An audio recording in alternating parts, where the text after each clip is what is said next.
Welcome back to Ithaca BJJ. Today, we take a look at a pass from headquarters. In this sequence, it's partly what got me to gold at the IBJJF New York Spring Open this past weekend. And stick around to the end to see some footage from other members who also won gold. Let's get started. First, let's take a look at this De La Riva position that the bomber is in. Notice how this position bends Professor Matt's knee inward. That's the first thing we need to fix. So he straightens his leg here, and you can't see it from this angle, but he's flexing his foot upward and pressing his heel into the mat.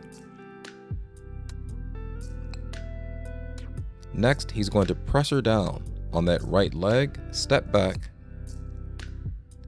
and hide that foot between his legs. Now, to negate the bomber's grip, he's going to get his own grip and he's going to press down on that shoulder and also press down on his hips. This severely limits the bomber's movement because the bomber wants to elevate Professor Matt, and now he can't do it.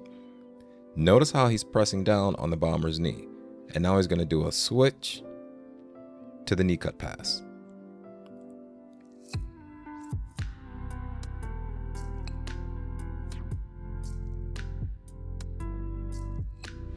So this is me practicing this with Brian. This is a move I do quite often.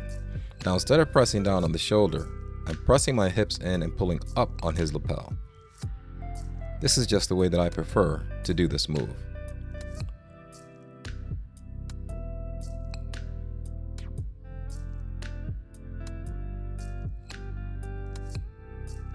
And you'll see here in footage from this past weekend's competition, this is just automatic. Trapping that leg and getting that pressure.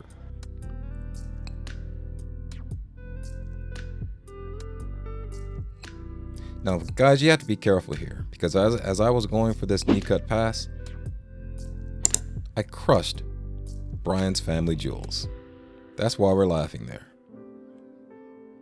I was being sloppy and my training partner had to pay for it. Now watch Brian as he does a much better job with this technique, doing more of what Professor Matt actually showed. He's pressing down on my shoulder and pressing down on my knee. Then he goes for that knee cut pass.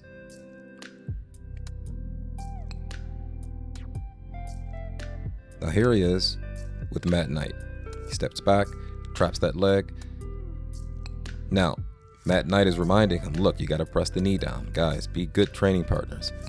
If you see your partner missing a step, make sure you point it out to him. Now, some of these techniques might look a little bit sloppy, but we're just drilling here and just trying to get down the mechanics.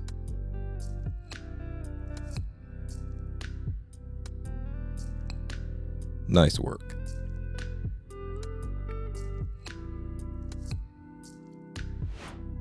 Now here's the second pass. We have the same setup here, pressing down on the shoulder and the knee. But now we're going to do a slick little leg weave here. Notice how he takes that left knee, puts it between the bomber's legs. This traps the bomber's legs, pressing them together. And then he's going to bring that knee, that right knee, up into the armpit of the bomber.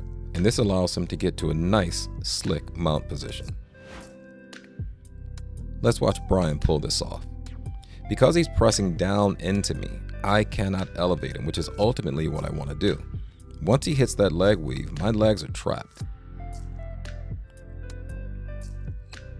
And he's able to get straight to a mount position. Let's watch from another angle as he does this on Matt Knight. Traps the knee and transitions to the same side.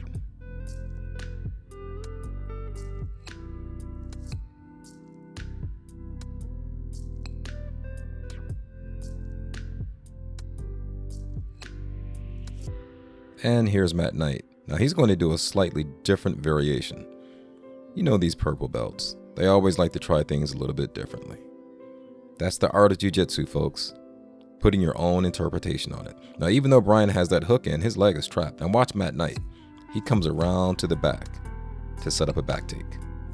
Nice. And here's the third variation, and this is closer to what I actually did in the competition. And in our next video, we're actually going to show footage from the matches from that competition and do a detailed analysis. So here, Professor Matt does a back step. Let's watch Matt Knight pull this off. Press down on the shoulder, press down with the hips, and bring that leg up and around for the back step.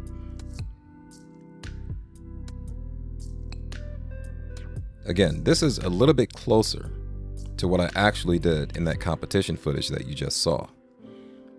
I come here, my typical move here is to trap. Now, because I prefer to press down here, now look at the posture. I'm pressing down with my hips and pulling up on his lapel. This severely limits his movement. But because I did not press down on the knee, I'm having a difficult time doing this transition because I missed that step. You notice Matt Knight, he's trying to elevate me.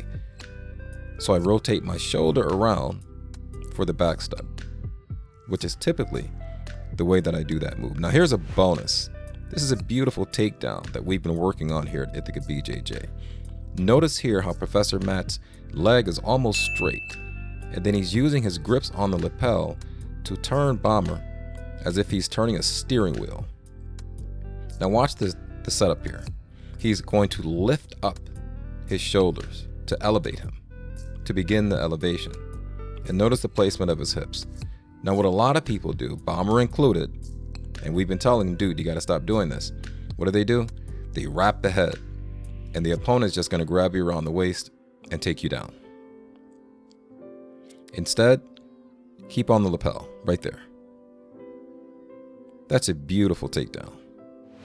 And here's some of that footage we promised. This is Brandon, a white belt who's been training with us for quite a while. He won gold at the IBJJF Spring Open. He dominated 3 opponents, and it was an amazing show. Now, to be fair, technically, Brandon was representing the Henzo school in that area because he didn't want to compete against his own friend. But hey, you know what? We're all part of the same family. And he trains with us most of the time at Ithaca BJJ while he goes to school at Cornell. So we made sure we stuck around and supported him and got good footage. And make sure you come back for the next video because we're going to do a detailed analysis. And there's the Bomber. We didn't get footage of him on the podium, but this guy won silver. Thanks again for watching. And remember to like and subscribe as we're trying to hit 1,000 subscribers in the month of April. Thanks again.